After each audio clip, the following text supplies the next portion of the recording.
Presidenta de ALUEX, Carmen Rosa Martínez. Saludo también al resto de la Junta Directiva que hoy nos acompaña. Por supuesto, a nuestro conferenciante de hoy, Julio Virseda. Y a todos ustedes, señoras y señores, muy buenas tardes. Y muchísimas gracias. Gracias por el esfuerzo que sabemos que supone el estar aquí, pero la ocasión lo merecía y el conferenciante también.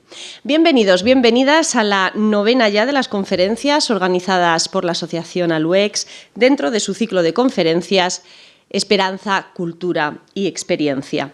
Con la conferencia de hoy vamos a cerrar este miniciclo que ya comenzamos antes de las festividades navideñas, este miniciclo de 3 conferencias en el que hemos tratado de la mano de grandes expertos, grandes profesionales de la literatura como Francisco Linares o de la historia como Vicente Carrión, como digo, de acercarnos a lo más cercano, a lo nuestro.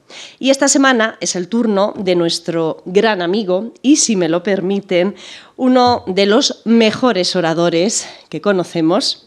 Y no es otro, ya lo he dicho antes, que Julio Virseda, como ya saben, doctor en Medicina y Cirugía, quien hoy nos hablará de la figura de don José Prat y nos relatará la historia de una voluntad. Interesante, sin duda.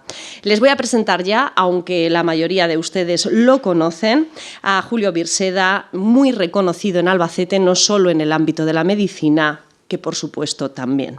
Julio Antonio Virseda Rodríguez nació en Madrid en 1949, se licenció en Medicina por la Universidad Complutense de Madrid en el año 1972.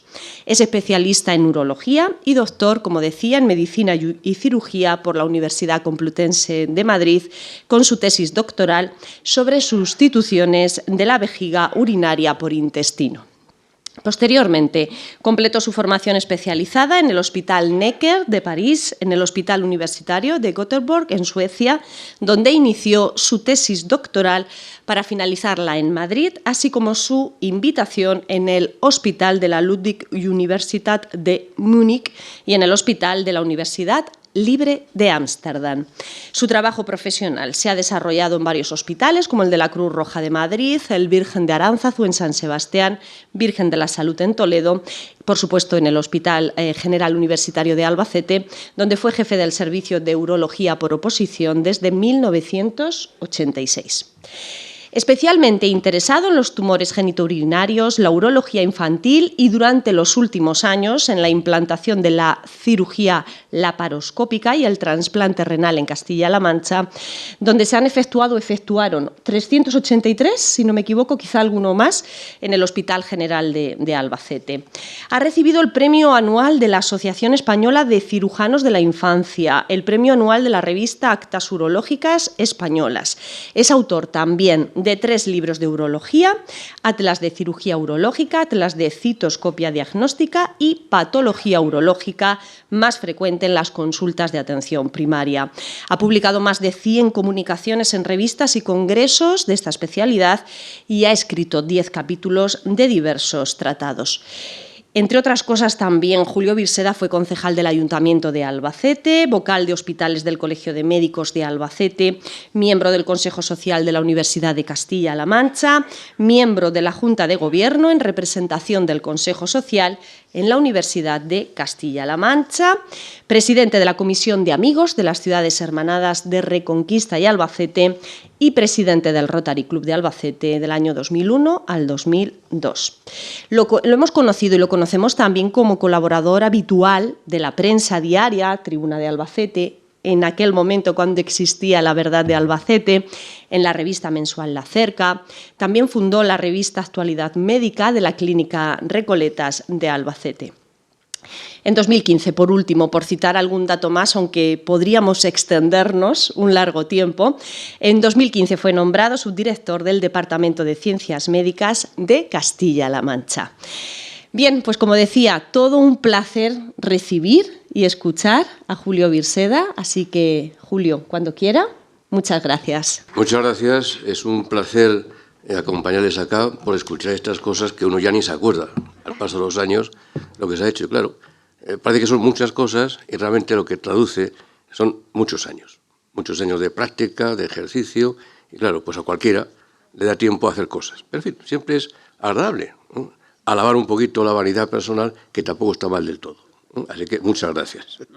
Bueno, señores y señoras, un placer compartir con ustedes la charla de hoy. Me corresponde a mí, por casualidad, el iniciar el nuevo curso del año 22 sobre las conferencias de ALUES. Mi profundo agradecimiento, antes de nada, a la Junta Directiva de esta asociación, que cada día se prestigia más y nos prestigia más a los demás. Con lo cual, muy agradecido por esta amable invitación. Hoy me correspondía hablar de una persona que realmente fue la aceptación de ello un auténtico desafío, puesto que yo no tuve el placer de conocer a don José Prat. Sí que hay en la sala muchos compañeros y compañeras que sí que le conocieron, con lo cual es un cierto atrevimiento por mi parte hablar de alguien a quien no conocí, al menos personalmente, aunque sí creo que después de la lectura de toda la información que he podido a mi alcance, creo que al final sí que le he conocido. Y me gustaría que al final de esta charla el comentario fuera compartido con todos ustedes, en el sentido de decir, bueno, yo no conocí personalmente a don José Prat, pero a través de esta conversación sí que le conozco. Sería el objetivo de esta charla. Si lo consigo, pues enhorabuena. Si no lo consigo, mi intento ha sido este que les comento, darles a conocer más todavía a don José Prat. Yo llegué a Albacete hace ya algunos años que otros, y nada más llegar tuve ocasión de conocer estas dos monografías vinculadas a don José Prat. Una de ellas era de don Juan Bravo, sobre alfetenses ilustres, en el cual pues contaba, como no, con don José Prat. Y otro, quizá la persona, el periodista que más ha conocido a don José Prat, capaz en esta entrevista biográfica de extraer de José Prat todo su pensamiento. No solamente su vida en sí, que es muy importante la vida en sí, sino su pensamiento, su idea, su lealtad. Él tituló esta pequeña monografía como Historia de una lealtad. Yo me he atrevido a poner Historia de una verdad por delante. Don José Prat siempre fue, desde el principio al final, un socialista convencido. Siempre. No se apeó jamás de este condicionante. Bien es verdad que estuvo abierto a la renovación, al cambio. Siempre estuvo abierto a ello, al diálogo permanentemente. Bueno, pues la vida de José Prat es tan amplia. Vivió, por fortuna para todos nosotros, 89 años. Con lo cual, mis palabras de hoy no son nada originales, puesto que gran parte de ellas son debidas a la entrevista de Gómez Flores y también a la lectura detallada de su propia autobiografía. Con lo cual, mis palabras son un préstamo realmente de las suyas. Yo he extraído todo lo que he podido a través de sus memorias editadas por la Diputación de Albacete en la época de don Juan Francisco Fernández. Y es una auténtica deleite leer lo que es una parte importante de la historia de esta persona, pero unida, intrometida 100% en la historia del siglo XX de España. Siglo XX de España, siglo XX del socialismo español y siglo XX de Albacete.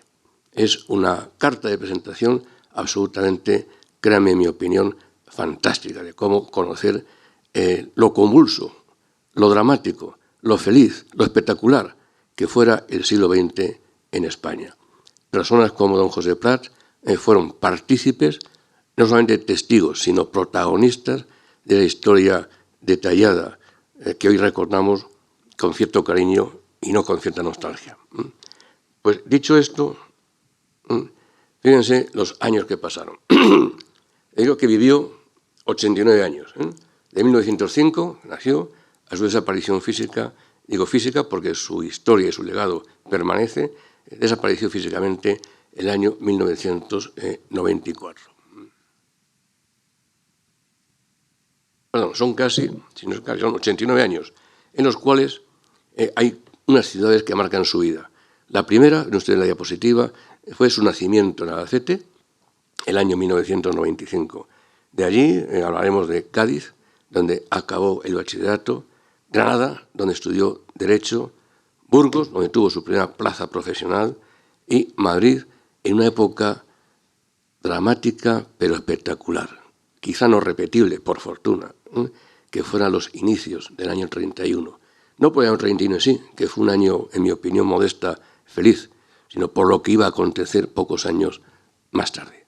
Año 31 llega a Madrid para ocupar y ser durante muchos años un alto cargo de la administración republicana. Idea de una lealtad, de una verdad de la cual nunca tuvo ninguna duda.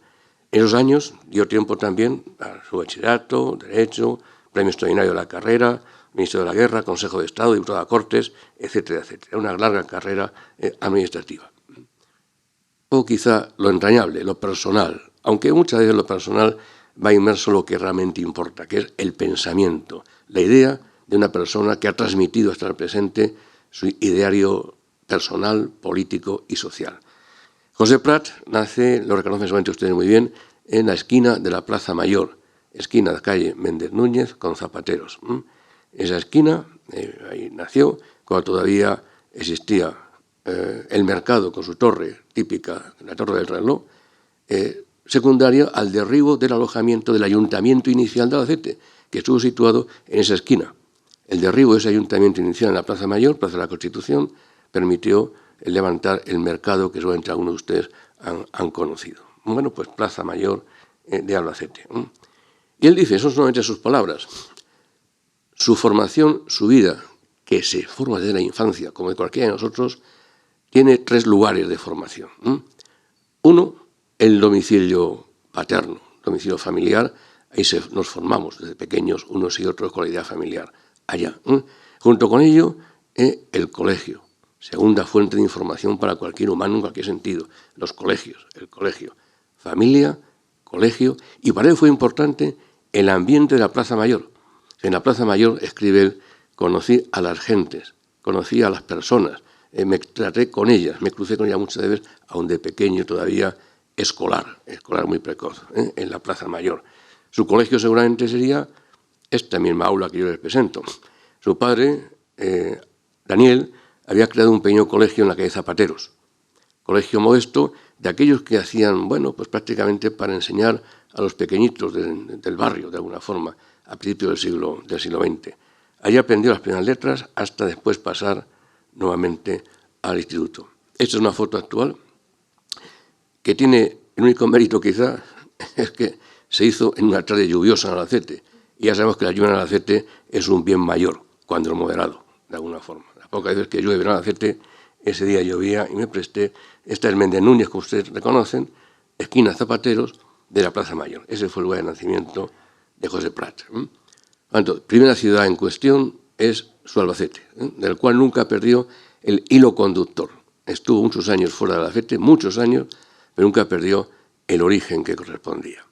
Siguiente ciudad corresponde al traslado de su padre, que era un oficial administrativo de institución pública, consigue ascender en el escalafón, pero para ello es trasladado a la ciudad de Cádiz. Y dice José Prat, este fue, sin yo saberlo, mi primer exilio. De mi ciudad conocida, de mis amigos, de mi gente, de mi colegio, de mi entorno familiar, de mi Plaza Mayor de Albacete, un primer exilio voluntario, que fue a Cádiz, donde acabaría el bachillerato. En Cádiz, 2 circunstancias que me interesa resaltar. Es la formación de la personalidad, de la idea, del pensamiento de José Prat. Conocer la mar abierta hacia las Américas. Esto le implantó de una forma espectacular, sin él intuir ni saber que años más tarde pasaría gran parte de su vida en la América que él ensoñaba desde el puerto de Cádiz. Y veía pasar, decía nuevamente, la formación de las ideas. Allá en Cádiz, le leo textualmente lo que pensaba José Prat años más tarde. Dice José Prat, veía los buques anclados en la bahía, con el gran lujo de los camarotes de primera y la pobreza de la tercera clase, aposentados en la bodega, donde los emigrantes buscaban nuevas oportunidades en América. Veía en ellos la realidad amarga que denunciaban los hombres del 98. Se notaba resignación y tristeza, subiendo la estrecha pasarela en silencio. América era su tierra prometida, con la esperanza frente a la tristeza del éxodo.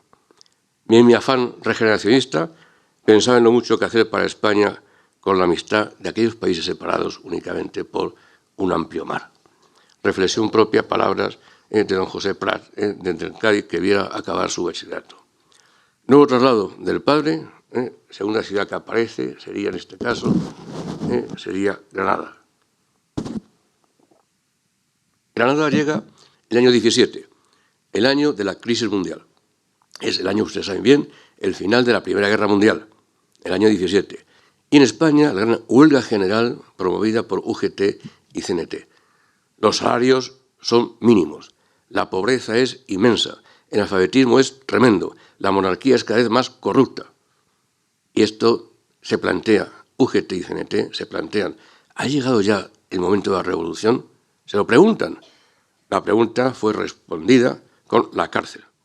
Algunos dirigentes, desde Julián Besteiro a don Francisco Albo Caballero, en el penal de Cartagena el año 17.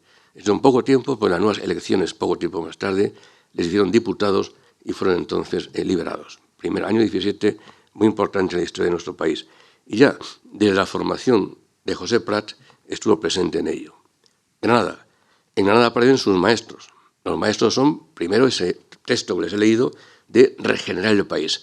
El país está realmente en una ruina espectacular, sin que eso evite que haya movimientos importantes de un cierto florecimiento. Pero la tristeza del año 98 cala profundamente a la gente de este país. La pobreza, una cierta depresión, un cierto complejo histórico que se ha mantenido durante muchos años, complejo histórico frente a la Europa rica y el sur de Europa que comienza en los Pirineos con España como tal. Eso comienza el año 98. Bueno, pues Joaquín Costa, el padre de la regeneración del país, dice, bueno, proclama, escribe, no, hay esperanza, venimos de una tragedia tremenda, el año 98 hemos perdido todo el imperio colonial, pero hay esperanza de regenerar el país, de alguna forma. ¿Cómo? Trabajando profundamente por el país, uno y otros, cada cual en su punto de arranque. Hay regeneración, hay posibilidades. Eso unido al maestro Ganivet, el granadino ilustre, y, como no, a su maestro de Derecho, que fuera don Fernando de los Ríos. Fernando de los Ríos sería posteriormente ministro en la época de la República y un auténtico renovador de la educación universitaria en España. Todos ellos influidos por la filosofía de Kant y la pedagogía de Krauss. Detrás de cada acción política no me cabe ninguna duda que hay una acción filosófica, una idea de vida, de concepto, de condiciones, de circunstancias, y de ahí surge la acción. ¿De dónde surge? ¿Cuál es el fondo? ¿El pozo de dónde sale? La reflexión filosófica de lo que es la vida propia y de los que nos rodean. Esta fue la historia de Granada en relación con este hombre. Bueno, ¿qué pretendían la regeneración? Por nada más y nada menos romper el esquema del 98 y la época que tuvo una cierta brillantez, que fuera la restauración borbónica, el año 1868, pero que realmente su coletilla al final había conducido a pensar que había otra forma distinta que la regeneración, había algo diferente, algo distinto, en base a renovar la cultura española. Decía Krauss, lo fundamental de un país son nada más que dos cosas, la escuela y la despensa.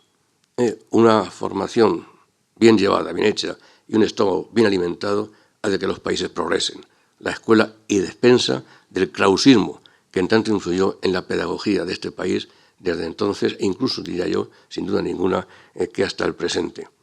Kant, Krauss, Costa, son la formación que va cuajando el espíritu de José Prat. ¿Qué es lo que me interesa a mí? Intentar, modestamente, resaltarles, imbricar en su vida personal en sus conceptos, cómo una persona va cuajando hasta convertirse en un auténtico líder de muchos años, e incluso al presente con su legado. Se planteaba José Prat, y la cuestión religiosa. Ya se imaginan, un progresista de estas características se aburría muchísimo cuando lo obligaban a pasarse de memoria el Kempis. Seguramente algunos de ustedes lo recuerden, aquel catecismo que había que saberse de memoria completamente, sin meditar ni pensar qué es lo que uno aprendía o qué decir. Bueno, pues comienza a aburrirse de esos conceptos, digamos, pseudo-religiosos. Con lo cual deriva en su concepto religioso a un cierto lirismo. Un lirismo en el cual dice, él piensa, Dios, el concepto de Dios, no Dios, el concepto de Dios es demasiado amplio como para personalizarlo en una persona. Dios es la naturaleza, Dios es nuestro entorno, Dios es lo que vemos diariamente, nuestro semejante, nuestra historia. Esto es Dios realmente, no un Dios persona que así no lo interpreta José Prat. Por eso él dice, bueno, voy a hacer una cosa en mi reflexión filosófica, nuevamente la acción, y es sustituir los conceptos religiosos que me sobran de una forma clásica. ¿Por qué los sustituyo? Por conceptos morales, fundamentalmente esto. Va a explicar nuevamente por qué insisto en este comentario, porque va a explicar perfectamente bien toda la evolución personal de José Prat en su acción pública, política y social. Conceptos religiosos, bueno, los respeto, por supuesto, ni que decir tiene, pero me interesa mucho más los conceptos morales que marcan mi vida. Esta fue la idea que José Prat practicó toda su vida con una lealtad. Finaliza por fin Derecho en Granada con su gran maestro Fernando de los Ríos y obtiene su primera plaza por oposición, que es el Cuerpo Jurídico Militar, en una plaza que le corresponde en Burgos. Y en Burgos quiero resaltarles que nuevamente la actividad de un intelectual de fondo, de condiciones, de auténtica correa por medio, le hace ser rápidamente vicepresidente del Ateneo de Burgos. Vean ustedes cómo José Prat es un licenciado en Derecho, es un jurisconsulto, es un político y es un ateneísta. No hay más que leer sus discursos en los libros recogidos en el Senado, con el cual cada intervención parlamentaria de José Prat es una auténtica muestra de erudición. Sin papel, sin ningún tipo de nota por medio, era de una memoria absolutamente increíble. En Burgos, bueno, pues pasa un cierto tiempo, pero con la idea de vivir en Madrid. Madrid es el emporio en ese momento. El año 30, el año 31, la República llega. Ya había hecho el Pacto de San Sebastián en 1930, la Revolución de Jaca. Algo se movía de una forma importante en el país. Y de Burgos, José Prat quería verlo más en directo, más en primera persona. No por protagonismo, pues su modestia fue tan importante que nunca quiso estar en primerísima línea. Tiene una segunda modesta por su propia identidad. Quería estar presente en los cambios del país y llega entonces a Madrid. Y en Madrid le llaman del ministerio en ese momento de Azaña, de Manuel Azaña, que es ministro, y le llama para que ponga en orden las normas legales que se habían impartido durante la dictadura de Primo de Rivera. Pero junto con él llama a otro ilustre alcetense, que fuera Esteban Martínez Hervás, de Albacete, un gran colaborador con Manuel Azaña en su paso más importante de la Segunda República, que fue la reforma agraria. Muchas reformas hubo más, a partir del 31, pero todo el interés era en un país que el 80%, si no más, menos, era agrícola. Lo primero corregir, en modificar, en mejorar, en llevar a líderes distintas, sería la agricultura, el campo como tal. Martínez Hervás, diputado por Albacete, junto con Lucio Martínez Gil, son los dos grandes padres, presidente y secretario de la Federación de Trabajadores de la Tierra. De mano de Manuel Azaña emprenden la reconversión del país en cuanto a su agricultura. Años de esperanza, años de trabajo importante, con ilusión, con esperanza por medio, en el cual se redacta la Constitución española del año 1931. La Constitución la más progresista hasta el momento que nuestro país había tenido. Y fíjense que no es por hacer el proselitismo del año 31, es que gran parte importante de la Constitución española del año 78 toma bastantes puntos de la Constitución del año 31. Luego entonces no era tan peculiar, de alguna manera. Aquí tienen al padre director de la nueva Constitución del año 31, que fue nada más ni menos don Luis Jiménez de Asúa. Le veremos más adelante la actividad política en el exilio. La Segunda República tiene su emblema en las palabras clave: instrucción, paz, trabajo y justicia. Una esperanza realmente impactante, espectacular, una nueva luz. De aquel 98 triste, oscuro, siniestro en cierta forma, a una esperanza de vida por delante. Esta fue gran ilusión de muchos españoles de aquel tiempo. Republicanos y no republicanos. Sobre todo los republicanos tenían un concepto distinto de la vida. Bueno, año 34. Les pongo esta imagen por recordar lo que fue la Revolución del 34, lo que fuera la Revolución de Asturias, proclamada por UGT y CNT, algo similar a lo que les puse anteriormente del año 17. El año 34, en el convulso marco que era Europa en ese momento, en el cual se daría ese año nada menos que el 34, la Revolución Rusa, los fascismos europeos, algo pasaba de una forma importante. Entonces se planteaba la República ya en el año 34 dos grandes problemas, dos fracciones, como siempre hubo y habrá y hay, dos fracciones. Una, hemos llegado a la revolución, una posibilidad. Y otra posibilidad, no, la revolución no. Vamos a regenerar, vamos a cambiar las cosas de una forma moderada y tranquila. Dos frentes encontrados. Evidentemente, la revolución del 34 no progresó, fue muy violentamente aplastada. Y lo pongo aquí como recuerdo, pues nuevamente José Prat, defensor de ideales, no voy a decir que perdidos, pero sí muy generosos. Es uno de los defensores de derecho de los implicados en la revolución del 34. Él los defiende como jurista que es, como abogado que es, o defensor de los implicados en la revolución del 34, que fue una represión absolutamente bárbara, brutal y que predecía, por desgracia, lo que vendría pocos años más tarde. Ahí viene la foto de los fundadores, ven ustedes en medio, Arce Caballero, una opción dentro de la República, una opción, digamos, más avanzada hacia la izquierda, al lado de don Julián Besteiro, presidente de las Cortes, y sin embargo de una moderación realmente exquisita, una moderación en la cual enlazaba José Prat, por eso se lo pongo ahí de esa manera, y a su derecha, Indalecio Prieto, ni sí ni no, mitad entre una cosa y la otra, y abajo la tremenda represión que le estaba comentando, la cárcel, y bueno, pues fue terrible aquella situación como tal, y Prat defendió lo que pudo aquella circunstancia. Bueno, algo más cercano, en el cual también se lo traigo a colación por el aspecto jurista de José Prat. Él tiene que asistir a los desgraciados y tristes sucesos de Yeste.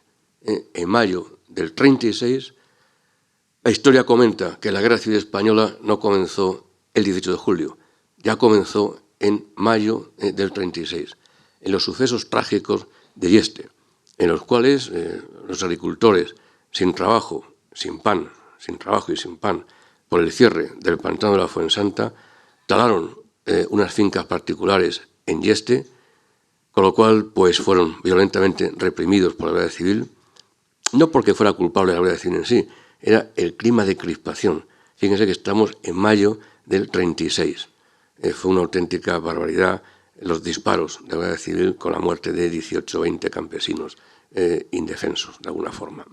Bueno, pues le digo este comentario, pues José Prat nuevamente, defensor de lo imposible, defensor de los implicados en los sucesos de Yeste en mayo del 36.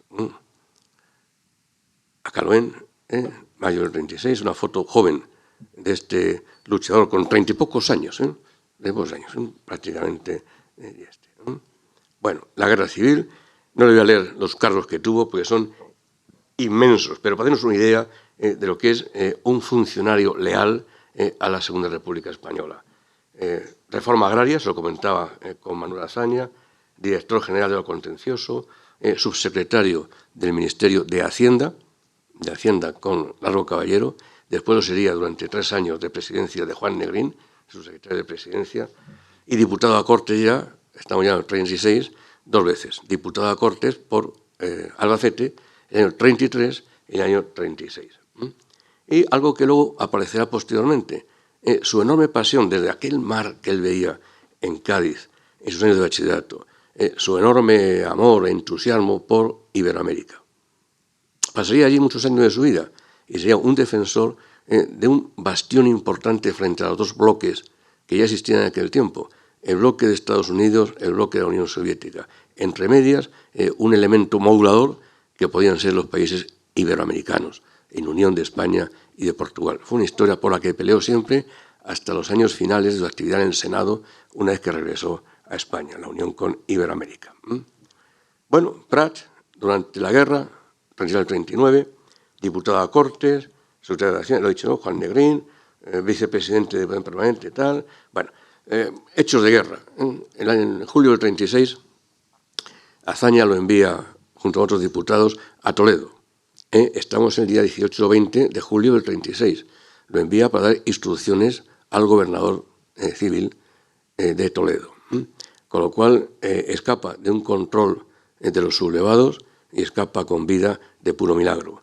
Otros diputados son enviados a otras partes distintas, como Valladolid y Salamanca, son ajusticiados por los sublevados en cuanto son detenidos.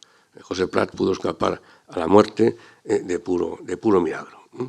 Bueno, pues, dicho esto, la guerra pasa. Sigue siendo un alto funcionario, un hombre leal, siempre a su idea y a sus condiciones. En el 39, 1 de abril, la guerra acaba con el triunfo de los sublevados y esto obliga, una vez más, a lo que en España ha sido un ítem continuo y constante, que es el exilio. Nuestro país, el Estado moderno, de los Reyes Católicos al presente, no se puede concebir sin el exilio, sea de los judíos, de los moriscos, de los borbones, de los austrias, de los liberales, de los afrancesados, de los republicanos. El país nuestro no existe sin el exilio.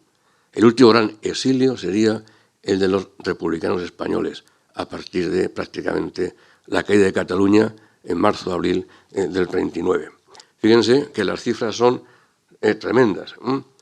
Alrededor de 500.000 de españoles tuvieron que cruzar la frontera francesa, 450.000. Personal militar, personas no militares, temerosos de que venía lo que venía detrás. Y ya les antecedía una fama realmente siniestra. Una guerra de liberación alias exterminación. Fue el planteamiento que hubo durante un tiempo. Bueno, una parte pudo escapar por el Mediterráneo, 15.000, y 40.000 a América. América especialmente a México. Al México de Lázaro Cárdenas.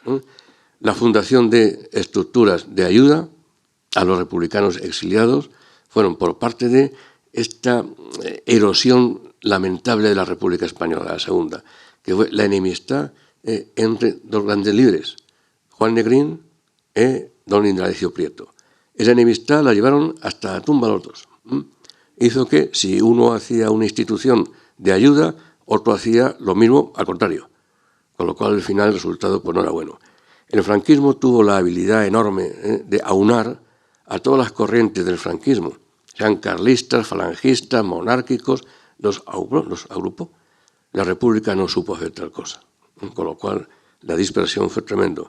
Escribía don Juan Negrín, primero ganemos la guerra y luego ya haremos la revolución. No le hicieron caso ninguno en ningún sentido. Bueno, pues la emigración fue una forma importante.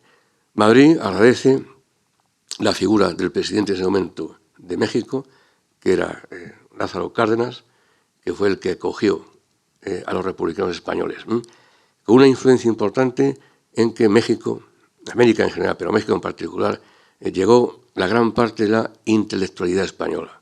En Francia se quedaron los que tenían, desgraciadamente, menos recursos. Se quedaron en Francia, en la zona sur, en Toulouse fundamentalmente, menos recursos. Los que tenían más posibilidades pudieron emigrar a América. Y ahí fue una inyección vital a la cultura, a la economía, al desarrollo, a la sociedad de esos países iberoamericanos. México el primero, la Colombia de José Prat, Chile, Argentina, etcétera, etcétera. Fue así. Bueno, esto se lee mal, pero yo se lo traduzco obviamente. Es un documento emotivo, que gran parte se lo debo a la iconografía de libros que he podido tener a mi disposición, no son originales ni mucho menos. Es El visado de José Prat para emigrar a Colombia. En barquito, Buenos Aires, tardan 40 días en llegar a Puerto Colombia de Barranquilla. Ya se imaginan ustedes lo que es la tragedia del exiliado. Porque el emigrado voluntario ya está mentalizado que tiene que marchar y que va a buscar un nuevo mundo. Aquella imagen de Cádiz de los emigrantes, bueno, tragedia, miseria, lamentable, pero me espera un nuevo mundo lleno de posibilidades. Después serían o no serían, pero esa posibilidad existía. Sin embargo, el exiliado, obligado como tal, llega a donde tiene que llegar, pues con el sol y la tierra por delante. No tiene nada absolutamente a qué dedicar. Y eso le pasa a José Prat, que en Barranquilla, donde inicialmente pasa unos pocos meses, no consigue trabajo. Emigra, les decía, con su padre, Daniel, y con su hermano Ignacio. Los tres llegan a Puerto Colombia, en Barranquilla. No consigue trabajo ninguno, viven malamente, no exactamente con pocas posibilidades, con lo cual José Prat decide marchar a Bogotá, donde quizá las posibilidades intelectuales de trabajo periodístico o de escritura le pueda ayudar a sobrevivir él y su familia, su padre y su hermano, que acaban de llegar al exilio. Y efectivamente, en Colombia, en Bogotá, la actividad de José Prat es inmensa, es terrible. Trabaja en toda la prensa que puede, la Estampa, la Esfera, El Tiempo, crea la Casa de España en Bogotá. Y uno de los motivos por el cual José Prat elige Colombia y no México, con la mayoría, era para apartarse de las peleas entre Indalecio Prieto y Juan Negrín. No quiere mezclarse en las historias fratricidas entre hermanos de la República.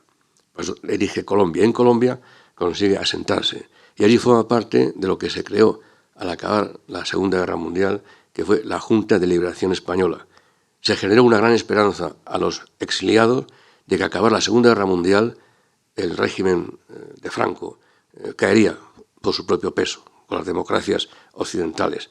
Evidentemente no fue así. Y la primera ilusión de vuelta a España, de regreso, se tardaría más de 40 años en conseguirse. Los que consiguieron sobrevivir y volver, pues gran parte de ellos quedaron en tierras americanas sin poder volver a España nunca más.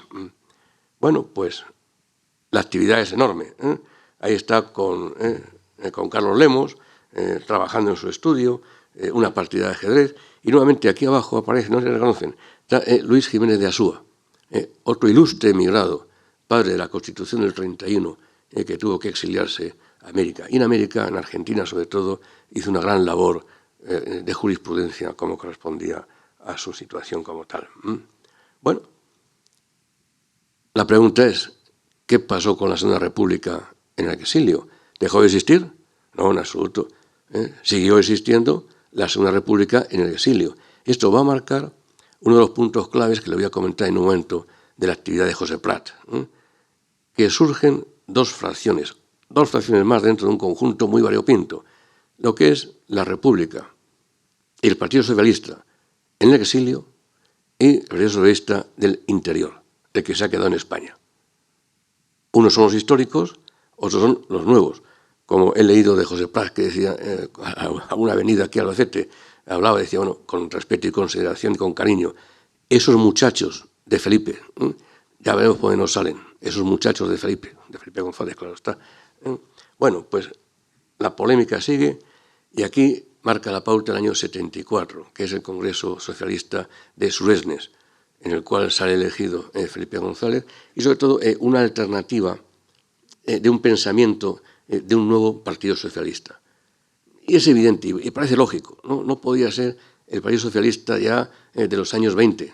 Estamos ya en 1974, por eso se llamó el Partido Socialista Español Renovado, de mano de Felipe González. Bueno, ¿y qué hacemos entonces con los históricos? Pues los históricos siguen dando su batalla, porque ellos dicen, bueno, oye, también nosotros tenemos derecho, al regresar del exilio, tenemos derecho a contribuir y nos prestamos de una forma absolutamente integral a la reconstrucción democrática de este país. Debéis contar con nosotros, no solamente los de dentro que habéis trabajado para conseguir estas cosas, los del exilio, llevamos más de 40 años esperando a poder al menos colaborar o contribuir. No fue fácil. Los temas del poder son como son y no hay otra forma de hacerlo. Miren, esto es una foto que les traigo del exilio. Uno arriba es Claudio Sánchez de Albornoz, otro es Gregorio Marañón. Este regresó enseguida. Le interesaba al régimen traer figuras ilustres, no muy comprometidas, para darle brillo al nuevo régimen establecido. Regresó María Zambrano y una albacetense ilustre, que le conocen ustedes seguramente bastante mejor que yo, porque murió aquí en Albacete hace unos años, que fue Maximiliano Martínez, Maximiliano Moreno, que fue el último presidente del Ateneo el año 39 en Albacete, y el último que también se incorporó al Ateneo a la vuelta del exilio, Maximiliano. Bueno, esto fue la pelea en la cual nuevamente hemos implicado a José Prat, el PSOE histórico y el renovado. En el 76, uno y otro hacen su propio congreso, distintos. Uno lo hace en octubre, el histórico, y el renovado en diciembre. Separación, divide y vencerás. La fracción contraria, la oposición, está muy contenta de que así fuera. La figura muy olvidada, no por todos, pero sí olvidada, es Rodolfo Llopis, el que fue secretario general del Partido Socialista Obrero Español en el exilio y que intenta nuevamente incorporarse a la vida democrática de este país. Bueno, pues se presentan, siendo presidente del PSOE histórico José Prat, en las elecciones que marcan hito histórico en este país.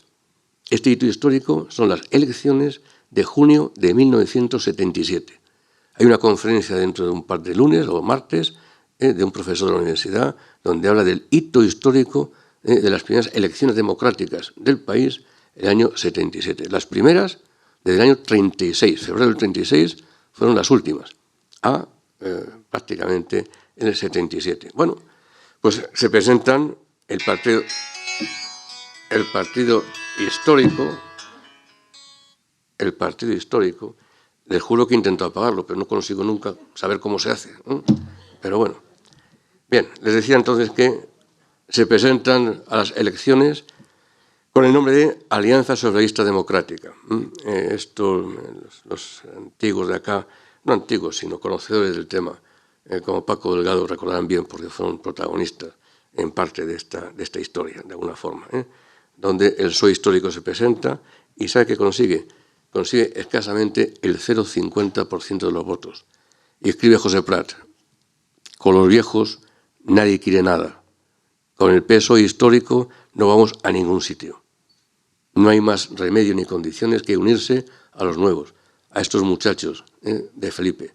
Digo muchachos, con él decía con todo respeto, consideración y cariño, no con ningún tipo de menosprecio en absoluto. Y efectivamente, José Prat es la enzima conversora que consigue convencer a unos y a otros, dentro de la oposición que unos y otros tenían, de poder fusionarse. La unión hace la fuerza. Vamos a las elecciones siguientes, las que haya, pero juntos, los históricos y los renovados.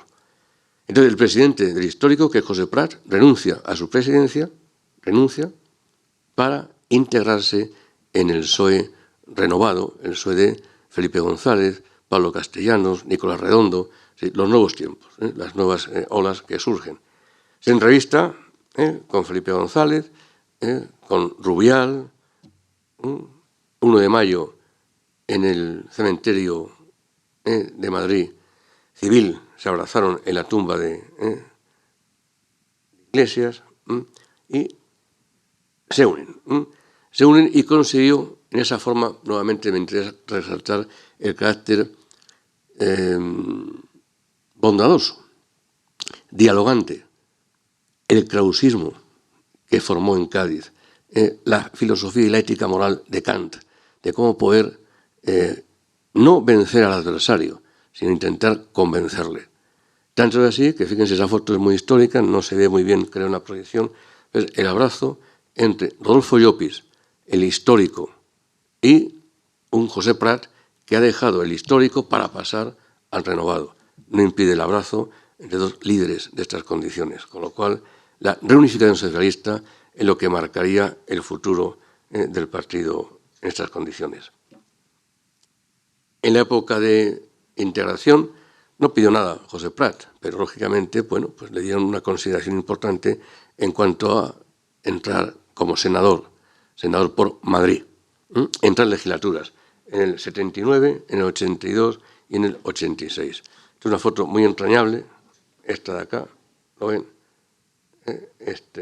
Andrés Gómez Flores, en su entrevista, en el Senado, un cuadro de romanones, trabajando, leyendo, viajando pues como uno más, sin un problema, sin olvidar jamás lo que haya sido su tierra de nacimiento, la de sus padres, la de su hermano, que era Albacete.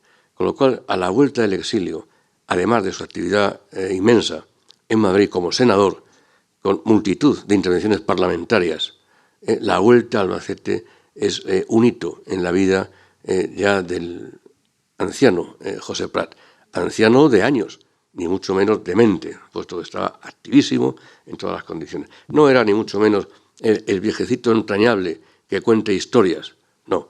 La vehemencia que cuentan quienes le conocieron le caracterizó hasta el final de sus días. La vehemencia, el convencimiento, la lealtad, su verdad, el socialismo que él siempre proclamó. Esta es una entrevista acá, vean, no se ve bien, quizás que se ve bien, acá, en la intervención que tuvo en el Partido Socialista de acá, con un Salvador Jiménez con pelo, Ciriaco de Vicente, Pepe Jerez, alcalde de Albacete. Tuvo siempre una participación importante en la vida acá. Aquí lo ven nuevamente con Esparcia, otro viejo socialista que ustedes han conocido bastante mejor que yo, con su nieta. Aquí atrás está Pepe Jerez en el lateral, en el paseo de acá de la Libertad. Y aquí con Juan Francisco, que también tuvo su actividad y fue el promotor de la edición de los libros de José Prat a través de la Diputación, de alguna forma. Foto familiar, entrañable, con su esposa Ramona, la muerte al año después de la soledad de José Prat, los reconocimientos, Instituto de Estudios Albacetenses, medallas por San Carlos de Colombia, Alfonso del Sabio, el Raúl de Peñafort, es el reconocimiento a una labor como tal. Sigue escribiendo permanentemente, siempre América, la América que viera desde el mar de Cádiz, de su adolescencia, de bachillerato, siempre.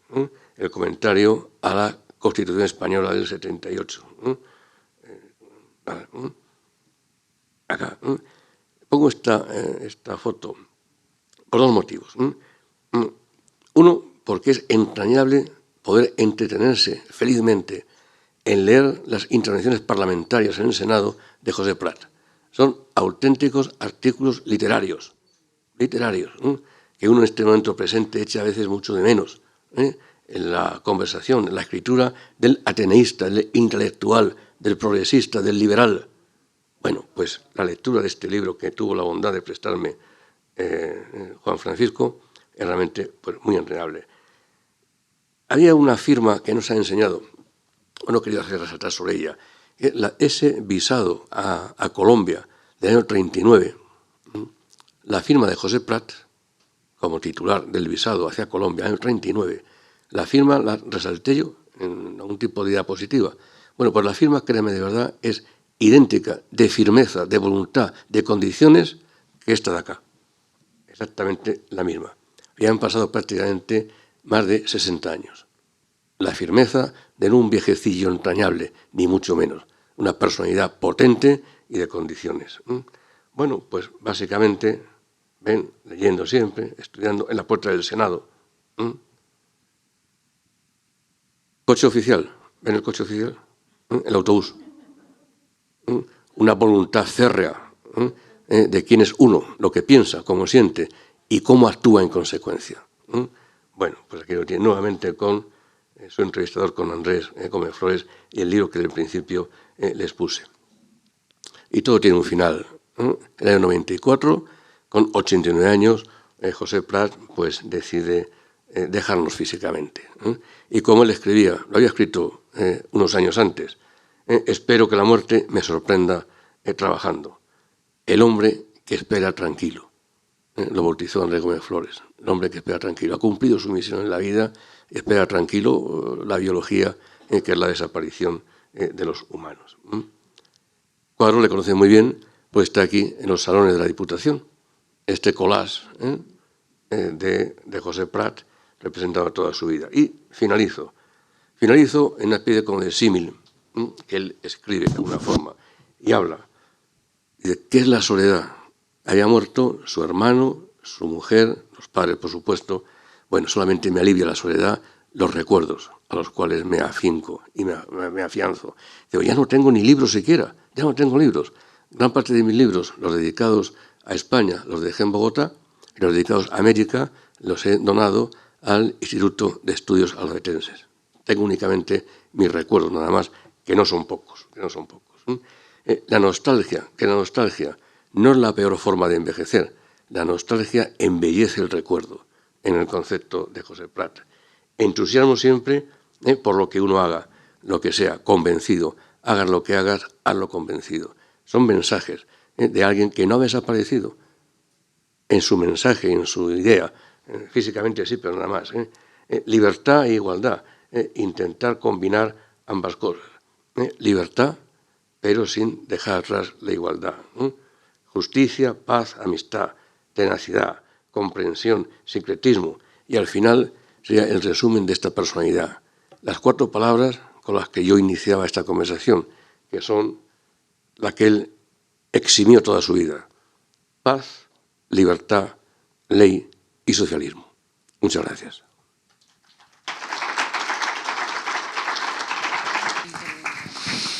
Enhorabuena, Julio. El último espacio posible. Porque no solamente puede haber preguntas, Sí. que creo que las habrá, sino algo interesante también, que es intervención. Porque yo decía que soy un auténtico atrevido en entrometerme en un mundo que yo no he conocido directamente, y muchos de ustedes seguramente sí lo han hecho. Con lo cual, les ruego su palabra. Sí, enhorabuena, de verdad. Nos ha gustado muchísimo, lo estábamos comentando, que bueno, no nos ha defraudado para nada, todo lo contrario. Como bien ha dicho Julio, se abre turno de preguntas. Si alguien quiere formular alguna, levantan la mano y hacia allá me dirijo con el micrófono. Me presentaré a las siguientes elecciones. ¿Sí? Si pongo a todo el mundo de acuerdo en participar o no participar, estamos perdidos. Julio, no lo suelo hacer, pero bueno, ya que no hay ninguna cuestión al respecto, a mí sí que me gustaría saber, después de todo este trabajo de investigación, imagino de mucha lectura sobre la figura de José Prat, aparte de estas 4 palabras con las que iniciabas y cerrabas la conferencia, ¿qué otras destacarías de José Prat como persona, su figura? Aparte de su ideología, su profesionalidad, etcétera, como persona. Tiene muchos matices, pero una palabra, en mi opinión, que lo resumiría todo, es José Prat, un hombre bueno. Y con eso incluyo la bondad de actividad, la comprensión del contrario, el intentar siempre convencer sin necesidad de vencer a nada ni a nadie, sino convencer, ser respetuoso con todo lo que nos rodea, saber y asumir en su mensaje de que la verdad no es absoluta, que tiene muchas facetas, muchas caras, y en consecuencia tú tienes una verdad, pero enfrente puede haber otra verdad que complemente y contribuya a la tuya propia. Esta interpretación es lo que hizo que en los comentarios de sus compañeros senadores escribían siempre, bueno, cuando don José Prat, siempre fue don José Prat.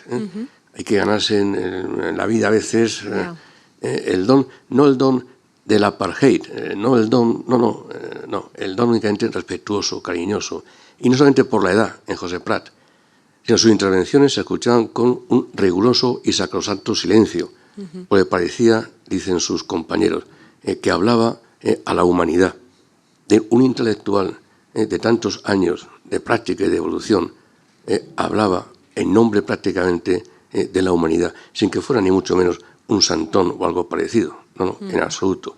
Era un hombre que había convivido durante muchos años la vida muy activa, siendo con mucha frecuencia protagonista y no testimonio o testigo nada más, y entonces la gente le escuchaba tanto de un grupo como de otro.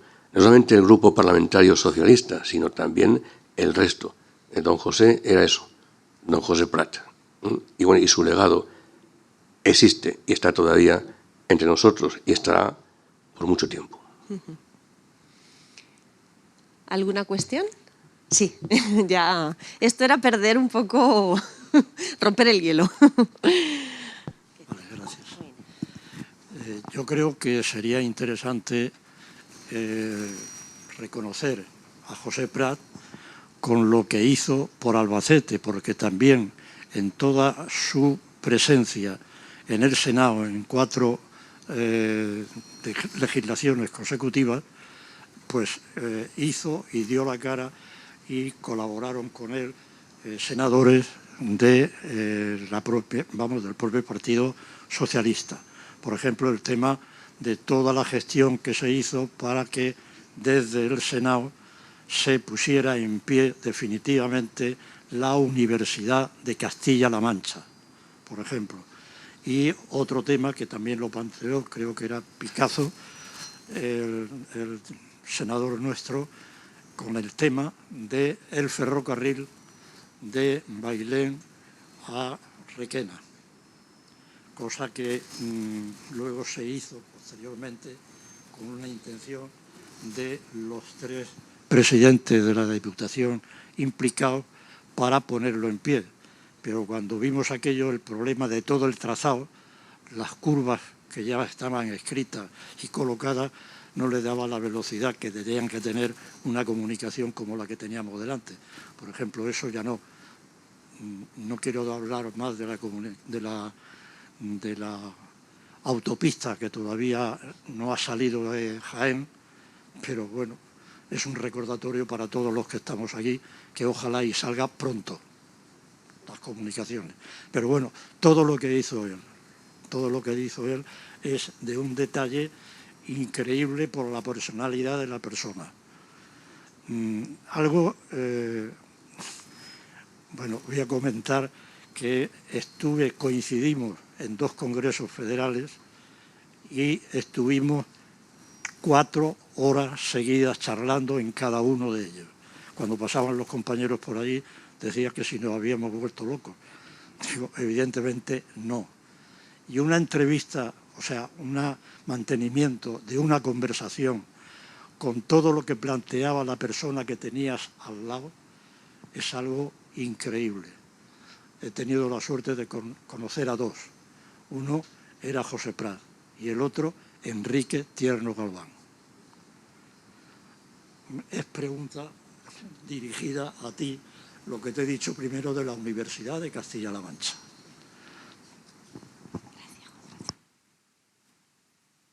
Gracias por la intervención. Me lo subrayaste con mucho cariño en el libro que me dejaste de los discursos parlamentarios de José Prat, y lo he leído un poco por encima y efectivamente esa idea que parece que era novedosa hace 25 años, antes ya estaba en marcha en la idea de muchos ilustres alberenses y entre ellos José Prat. La universidad, que sin duda ninguna todos reconocemos que ha sido el mayor elemento de vertebración de esta región, la universidad, con sus matices, bueno, de comentarios o de opiniones distintas, pero que ha vertebrado a la comunidad, eso parece una cosa evidente. La llegada de miles de jóvenes universitarios a las respectivas capitales de provincia e incluso a una población importante como Puertollano o Valdepeñas ha hecho que esta comunidad no se parezca en nada a lo que era previamente a la universidad. Entonces, ideas no visionarias, sino realmente intuitivas del futuro, como José Prat, ya matizaron la necesidad de una universidad en Castilla-La Mancha, que nuevamente enlaza con esa vieja polémica, que no quiero abrir ese melón, ni mucho menos, de la integración de Albacete en Castilla-La Mancha o en el Reino de Murcia. Yo, que soy de fuera, me permito opinar con su permiso, desde fuera, desde Madrid. Y es que en la época de Murcia, con todo cariño y respeto a los murcianos, en Albacete poca cosa hubo en cuanto a universidad. A un colegio mayor, magisterio, eso lo saben ustedes mejor que yo, pero poco más. Yo me he preguntado siempre si hubiéramos continuado siendo Reino de Murcia y Albacete, si la universidad tan hermosa, tan linda, tan progresista que tenemos, hubiera sido posible. Quizás sí, no lo sabemos, pero la experiencia previa no iba por ese derrotero. Es una opinión que nuevamente sería otra charla, otra conferencia de comentar de dónde venimos, dónde vamos, la bondad, la oportunidad o inoportunidad de una decisión. Nuevamente, decía al principio, detrás de cada decisión hay una opción filosófica. Según se piense de una forma o de otra, filosóficamente hablando o pensando, así después llega o no llega una acción en un sentido o en otro distinto. La filosofía en ese momento era que, bueno, vamos a juntarnos con los pobres, porque cuando uno se junta con los ricos, ¿de qué nos sirve? ¿Se han preguntado ustedes? ¿De qué nos sirve tener amigos ricos? Que algunos tenemos. Quizá para presumir que tengo un amigo rico, pero tenga por seguro que no le va a dar un euro. Eso por seguro, por muy rico que sea. Luego, entonces, el amigo rico nos vale para eso, tener una amistad, pues muy bien, nada más. Esa es mi modesta opinión en confianza coloquial. Tenemos otra cuestión más por aquí. Bueno, Julio, pues agradecido a la conferencia que has dado y sobre todo marcada desde un punto de vista histórico de la historia de España, de la época que vivió Pepe Prato, don José, como algunas personas le llaman. Muy brevemente, comentar que yo tuve 3 grandes momentos de contacto con él. Uno, cuando le conocí en Suresnes, en el Congreso. Yo era un chaval de 24, 25 años y Pepe, José Prat, tenía 60. Para mí era una persona muy mayor. Pero yo iba pues invitado por UGT a ese congreso, aunque era un congreso del partido, pero también se hizo un congreso paralelillo al del PSOE. Y él vino a buscarme porque se enteró a través de alguien de que yo era de Albacete, aunque yo residía en Barcelona. Y fue una conversación rapidísima, pero ya me encontré una persona maravillosa. Luego, la segunda fue cuando vino representando al Partido Socialista Histórico, antes de la fusión con el PSP y con los históricos, a esta ciudad. Vino a casa a tomar un café y él estaba convencido de que en las elecciones del 77 el Partido Comunista iba a avanzar al Partido Socialista Obrero Español e incluso convenció de que el Partido Socialista Popular iba a sacar más votos que el Partido Socialista Obrero Español. Y él sabía que su grupo del Partido Socialista Histórico no iban a conseguir excesivo triunfo. Luego fue bastante derrotado. Y él, ya creo que en aquel momento pensé que él estaba por la fusión de la socialdemocracia española. Él estaba en su cabeza, ya la tenía, incluso cuando todavía pertenecía al histórico. Y luego, la tercera época que estuve con él fue en el Senado, en el año 79 al 82, comimos algunas veces juntos y él contribuyó mucho al desarrollo de esta comunidad autónoma, aunque él era senador por Madrid.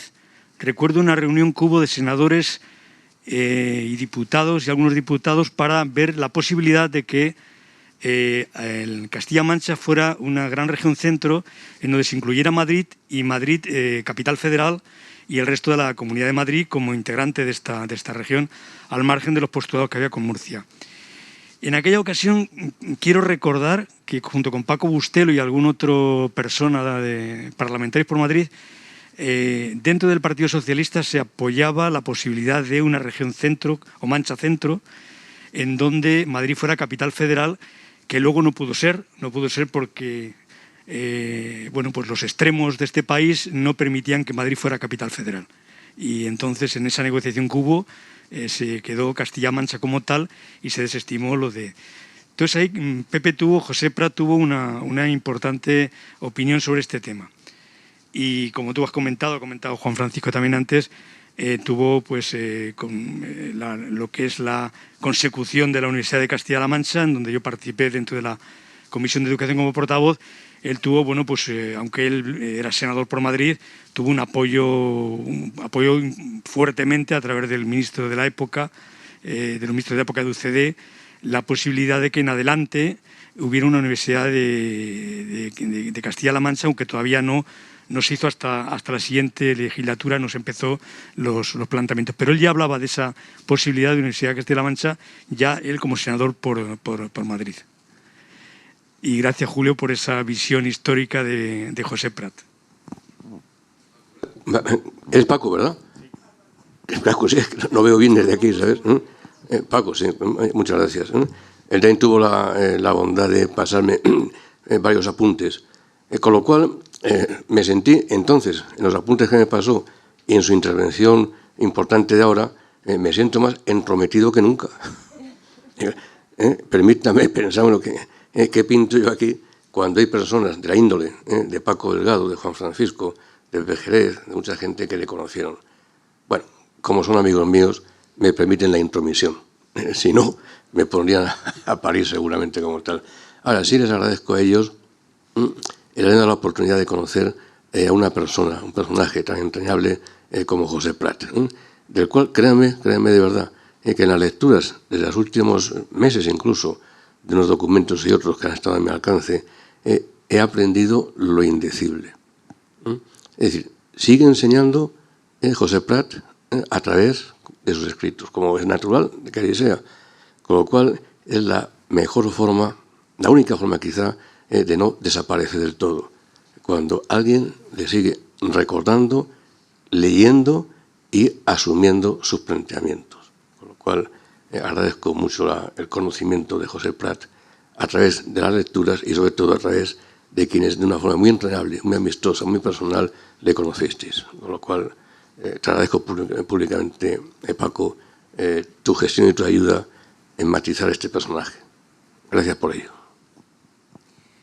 Pues muchísimas gracias. Además, yo creo que con estos comentarios, Julio, pues nunca mejor dicho, hablamos de un ciclo de conferencias en el que la cultura y la experiencia aporta mucho. Voy a pedir a la presidenta de la asociación, a Carmen, que por favor nos acompañe, y a Julio, nuestro conferenciante, que por favor se coloquen los dos delante. Sí, sí, sí. Eso es. Poneros ahí delante. Y en nombre de la asociación de Aluex, este pequeño gesto de este reconocimiento.